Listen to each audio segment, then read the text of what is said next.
평화도 트렌드가 있다. 노벨 평화상 후보에 누가 올랐는지 혹시? 리오나르도 디카프리오? 스웨덴의 17살 소녀인 히틀러나 무솔리니, 스탈린도 후보에 오른 적이 있어. 정말 모르겠네요. 평화를 인문학적 시선으로 살펴보고 2020년 평화 이슈를 탐구해보는 굿피스 시즌2. 안녕하세요, 신하영입니다.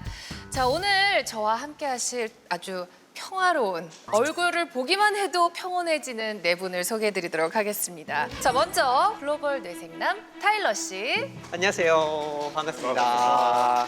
기상청에서 30년간 기후변화를 연구하신 조천호 대기과학자님. 안녕하십니까. 금강산 포함 북한을 6차례 방문한 북한 덕후 서희동 논설위원님. 안녕하십니까. 금융 전문가 돈 이야기꾼 돈쌤 정현두님 반갑습니다. 반갑습니다. 어떻게 보면 평화랑 크게 관련이 있을까라고 좀 갸우뚱하게 지는 그런 각 분야의 전문가들을 모셨는데, 자, 평화하면은 여러분들은 어떤 게 가장 먼저 떠오르시나요? 저 같은 경우는 네. 막 일상적으로 그냥 생각을 해보면 막 팟캐스트나 뭐 아니면 너튜브로 막 명상하고 막 이런 거 이제 음반을 들을 수 있는 거 많이 나오잖아요. 그래서 count your breaths and think of inner peace 막 이런 거 요즘 내면 그거 먼저. 그쵸. 네. 저는 왜 래퍼들이 힙합퍼들이 이렇게 랩을 막 하다가 이렇게 하다가 치키치키치키 피스 이게 생각나거든요. 다른 분들은 어떠세요? 저는 개인적으로는 우리의 일상의 평화를 지켜주는 것도 기술이 아닐까. 대표적으로 뭐 CCTV 같은 것들 것들도 있을 것이고, 또 보이지 않는 제도 같은 것들도 있을 것 같아요. 뭐 선거라든지, 또 이제 전쟁 나서 끌려갈 일은 없겠구나, 뭐 이런 생각을 할 수 있는 게 되지 않았나, 이런 생각을 좀 해봐요. 저는 작년에 한번 우리 내한 공연 했었잖아요. 뉴트라고 아일랜드 밴드 원이라고 하는 노래. We are one, but we are not the same. 그러니까 우리는 하나지만 우리는 같지는 않다. 서로 다른 상태에서도 공존해서 하나가 될 수 있다. 그러니까 그런 메시지들을 전하는 이제 유튜브 밴드가 생각이 납니다. 저는 20대 때 이제 1989년도에 이제 베들린 장벽이 무너졌었죠. 그게 굉장히 인상적이고요. 2년 전에 남북 정상이 우리 네, 판문점에서 이렇게 만났었잖아요. 그래서 어떤 대립의 그 경계면이 무너지는 그곳이 바로 평화의 상징 아닐까, 그렇게 생각을 합니다. 자, 평화를 인문학적으로 풀어보는 굿피스 시즌2에서는 인물, 피스메이커, 평화, 머니, 그리고 2020년 평화 이슈 세 가지 분야로 나눠서 집중 탐구해 보도록 하겠습니다. 자, 먼저 피스메이커에 대해서 이야기를 해볼게요. 혹시 노벨 평화상 수상자 중에서 기억에 남는 분이 있으신가요, 여러분? 한국 최초로 노벨 평화상을 수상하신 이제 김대중 대통령이 2000년대 남북 정상회담을 했었죠. 근데 그게 남북 관계를 발전시키는데도 기여를 했지만, 북한을 보는 어떤 굉장히 차별적이고 배제적인 그런 시선을 조금 바꿔놓는데 기여하지 않았느냐 평가를 하고 싶고요. 마찬가지로 이제 독일의 빌리 브란트, 유대인들 추모비 앞에서 이제 무릎을 꿇고 반성하는 모습, 그걸 보여줌으로써 이제 독일이 진정으로 이제 이웃 나라와 공존하겠다라고 하는 아주 상징적인 장면이 아닌가, 이렇게 생각이 됩니다. 타일러 씨는요, 혹시? 저는 그 환경 쪽으로 되게 관심이 네. 많아가지고 왕가리 마타이라는 분에 대해서 들었을 때 되게 놀랐거든요. 그래서 케냐 출신이신데 30년 동안 나무를 심으셨대요.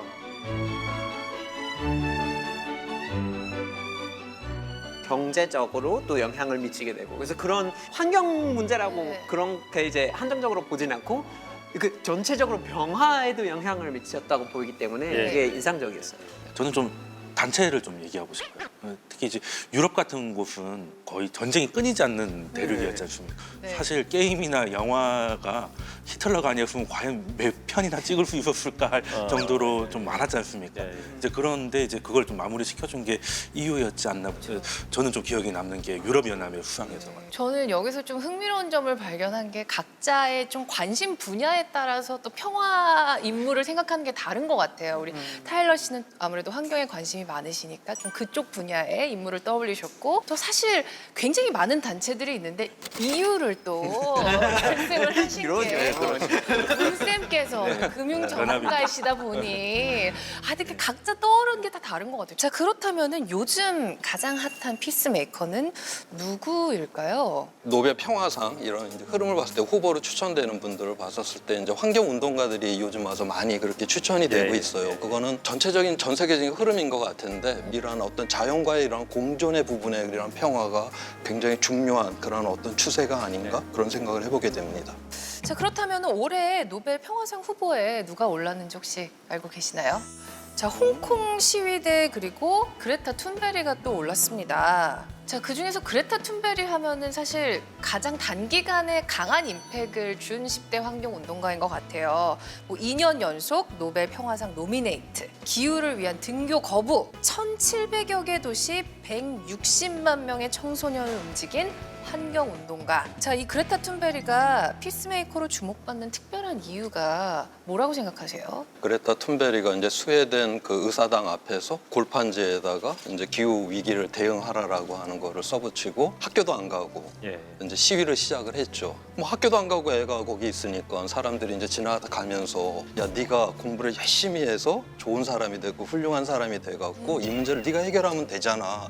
그렇게 이야기를 했죠. 그때 이제 툰베리가 한 이야기가 이제 유명해요. 자기가 어른이 됐었을 때 이미 이제 기후 위기를 이 세상이 다 붕괴가 되고 있는데 그때 내가 훌륭한 사람이 돼서 이 문제를 해결할 수 있는 문제가 아니다.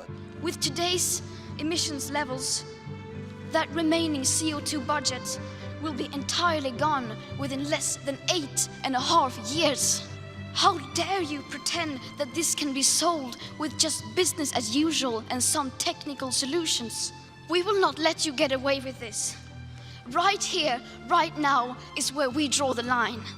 거기에 이제 동조하는 사람들이 모이게 되고 그래서 클라이밋 스트라이크, 그러니까 기후 파업이라고 하는 걸 유럽을 중심으로 해서 처음 그런 기후 파업을 했었고 9월 달에 2차 이제 클라이밋 스트라이크 파업을 하는데 그때는 전 세계가 다 모였습니다. 네. 그런 메시징이 전반적으로 그레타 툰베리가 처음부터 지금까지 해온 메시징에 있어서 너무 잘해가지고 한꺼번에 전 세계적으로 굉장히 많은 사람들이 영감을 받은 네. 부분에 대해서 노벨 평화상을 받아야 된다는 생각이 들거든요. 받아야 된다고 네. 생각해요. 그런데 네. 그런데.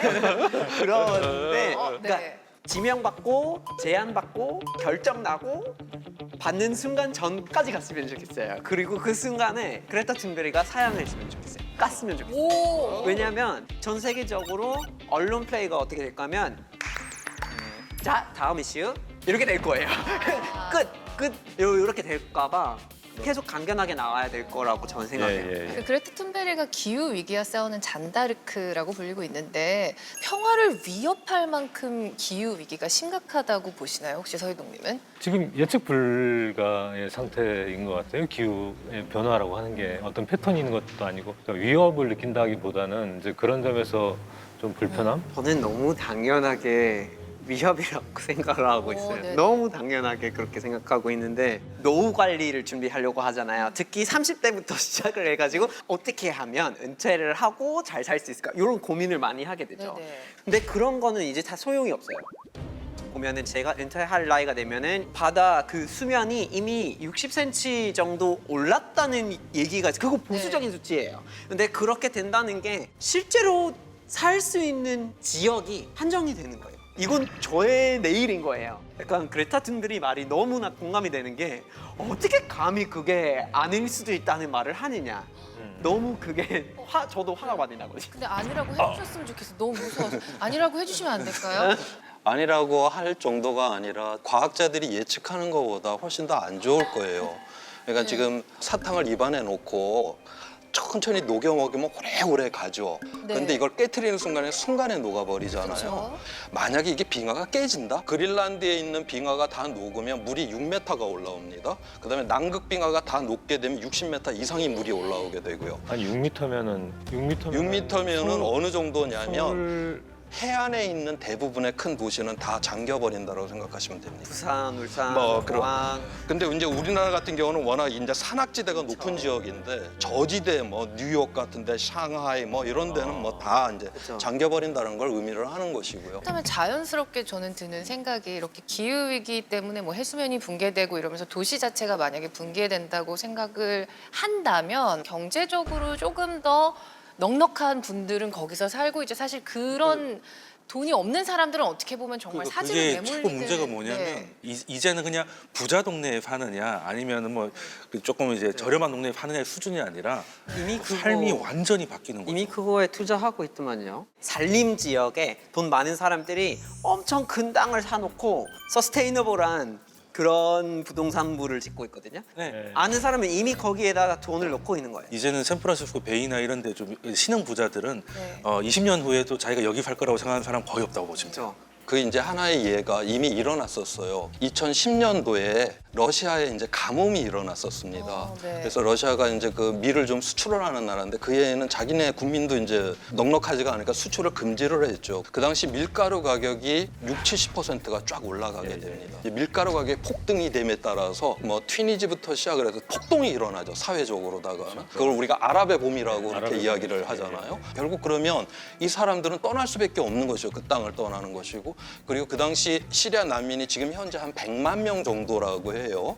앞으로 0.5도가 더 올라가게 되게 되면 약 한 1억 명 정도가 거주지를 잃을 가능성이 있다라고 보고 있고요. 그래서 2도 이상이 되게 되면 그것이 한 7억 명까지도 거주지를 잃을 그런 상황이 된다. 그러면 전 세계의 사회적 불안정 속에서 우리가 굉장히 고통스러운 이런 세상이 된다는 걸 의미를 하는 것이죠. 기후 위기가 계속될 경우에 뭐 경제적인 손실도 뭐 그렇다면 만만치가 않겠네요. 제 친구가 사실 피자집을 해가지고 그때 엄청 고생을 했어요. 지금도 사실 비슷해요. 코로나 때문에 전 세계가 이런 단위가 다를 정도의 재정을 풀고 있거든요. 네, 그리고 유가가 지금 너무 내려와요. 그러면 이게 시장의 판단에서는 그냥 기름이 싸졌는데 기름 쓰면 안 돼? 이런 생각을 할 수밖에 없을 것 같고 이렇게 되면 시장에 맡길 수가 없는 거죠. 시장 외적인 요소이기 때문에. 이게 이제 배출량을 어느 정도 온실가스를 어느 정도까지 지금 줄여야 되는 거냐면 2010년 배출량에 2030년이 되면 앞으로 10년 후에 45%만 배출을 해야 돼요. 화석 연료로. 그다음에 2050년이 되면 거의 제로 상태를 만들어야 돼요. 우리가 이제 화석 연료를 통해서 이 문명을 이루어갖고 우리의 삶을 이렇게 만들어 왔는데 그거를 이제 쓰지를 않아야 된다는 세상. 이거는 전시 상황이죠. 그렇다면은 저희는 그냥 가만히 있어야 될까요? 아니면 어떻게 해야 될까요? 그래서 지금 네. 이제 그 유럽 특히 뭐 독일을 중심으로 한 이런 쪽에서는 이 에너지 전환에 대해서 굉장히 치열하죠. 재생 에너지로다가 전력 생산을 거의 이제 50% 가까이까지 오고 웬만한 유럽의 나라들 미국조차도 거의 20% 이상을 다 이제 올리는 그런 상황에 이제 그렇게 다 왔습니다. 그러면서 지금 보게 되면 10년 전에 비해 갖고 태양열 패널의 가격하고 배터리 가격이 거의 85% 가격이 내렸어요. 그다음에 풍력 발전 경우 같은 경우는 또 이제 49%나 이제 가격이 떨어졌고 이 세상에 이렇게 빠르게 기술 혁신과 산업 전환이 일어나고 있는 분야는 없어요. 가격이 이렇게 내려간다는 거 어마어마한 지금 전환이 일어나고 있다라고 하는 거죠. 벌써 이미 여기에 눈치를 채고 준비를 하는 나라들은 이렇게 치열한 지금 준비들을 하고 있는데 우리나라 오히려 지금 새로운 화력 발전소를 7개나 더 짓고 다른 나라만 인도네시아, 베트남까지 가갖고 그걸 짓고 있고 그래서 지금 우리는 기후 위기 자체를 갖다가 그거보다도 위기라기보다는 위기를 위기로 느끼지는 못한다라는 게 지금 대한민국은 훨씬 더 절박한 위기가 아닌가 좀 그렇게 생각을 하고 있습니다. 자, 지금 저희가 그레타 툰베르를 시작해서 대체 에너지 그리고 돈쌤 친구 피자집까지 정말 다양한 분야에 대한 이야기를 나눴는데 그만큼 이 한 명의 피스메이커가 정말 그 곳곳에 영향을 끼칠 수 있겠구나라는 생각이 듭니다. 자, 그렇다면 앞으로는 어떤 인물들이 피스메이커로 등장을 할 거라고 생각하시나요? 타일러 씨? 정말 모르겠네요. 그렇죠. 말씀 들으니까 더 모르겠어요. 더 모르겠네요. 혼란이 오기는 했어요. 네. 근데 뭐 당장에 이제 코로나 사태가 있었고 그렇기 때문에 이제 인간 안전, 인간 안보, 인간 생명에 대한 이런 부분에 대해서 지키려는 노력을 해나가는 사람들. 요즘 또 인스타에서 유행하는 태그가 있지 않습니까? 요거 아시나요? 네, 그 의료진들한테 응원을 보내는 거. 네, 그런 건데 그 소록도 그 한센병 환자가 있었던 곳이죠. 거기서 이제 거의 40년 넘게 공부를 하셨던 마리아느 마가렛이라는 오스트리아 간호사분이 얼마 전에 한국을 떠나셨잖아요. 행복이 있게 살았어요. 저기에서. 이제 우리나라가 이제 나중에 알게 돼가지고 지금은 이제 국회의원이 되셨지만 전남도지사가 이낙연 씨였을 때 이제 노벨 평화상을 좀 추진하자 동의도 한 100만 명이 넘는 걸로 알고 있습니다. 그래서 좀 꼭 좀 받았으면 좋겠습니다 개인적으로. 자, 이렇게 평화를 인문학으로 풀어보는 굿피스 시즌2 첫 번째 주제로 평화를 만드는 인물 피스메이커에 대해서 이야기를 나눠봤습니다. 한국이 세계 평화지수 9위라고 합니다. 미국은 훨씬 낫거든요. 우리나라 통일되면 1위 그냥 올라가겠는데요? 삼성의 표가 기술 중심, 인재 중심이라 이번에 갔더니 이라고 정말 표절은 아니겠죠?